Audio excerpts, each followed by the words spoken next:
За өнөөдөр улсын хурлын байнгын ороод хуралдаж хөрсөхийн засгийн газарт орж ажиллах сайд нарын асуудлыг хилцэж дэмжлээ. Маргааш улсын хурлын чуулганы нэгдсэн уралдааныг 10 цагаас эхлүүлж сайдд нэр дэвшигчдийг үүрэгтэй ажилтан тавьж боллоо. За агаарын бүхлийг бууруулах ажлын хүрээнд засгийн газраас 10,000-аас дээш хүн амтай сум суурин газрын гэр хорооллын айлхгүйтийн хэрэгссэн захилгааны шөнийн тарифыг 50-аас 100% хөнгөлөхөөр болсон.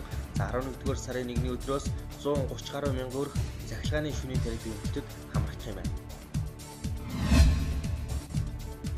За төрийн өмчийн бодлого зохицуулалтын газрын нээлттэй дуудлага хуралдаагаар оргил аршаан сувлал төрийн өмчт компанийг 15,102 тэрбум төгрөгөөр хувьчиллаа. За оргил аршаан сувлалыг хуралдаалах дуудлага хуралдааны өмнө 12 тэрбум төгрөгөөс эхэлсэн. За дуудлага хуралдаанд 2 хуулийн идэхэд оролцож Иргэн Гамбат 15 тэрбум төгрөгийг санал болгосноор дуудлага хуралдааны яригч болсон байна.